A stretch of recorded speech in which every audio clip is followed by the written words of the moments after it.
If you were given a chance to give the flag to Maymay or Kisses, who will you give it to and why? Hindi ka bibigyan niya kay Maymay. Well, nah, that's a very, very hard decision. Both of you have fought so hard. Maymay, you've had some bad experiences in your life. Kisses, Uncle Baby, there are a lot of things that prove that you deserve it. But I think, with no disrespect to the other, I would give it to Kisses. Oh my gosh. You know, Maymay, you're my twin.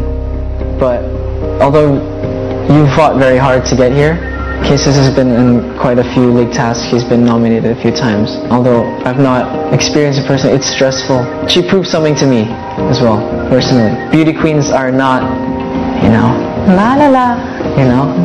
Kisses is not a girly girl. She's tough. So are you. But I think just by a little bit, that's why I would give it to her.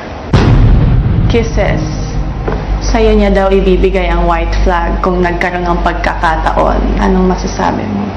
Medyo nagulat po ako.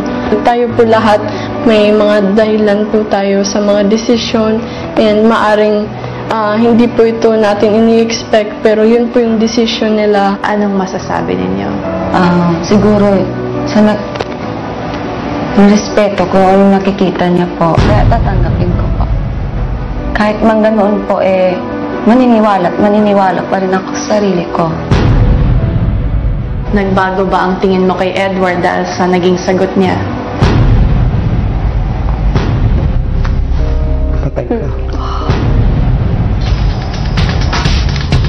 Mo kay Edward dahil sa naging sagot niya?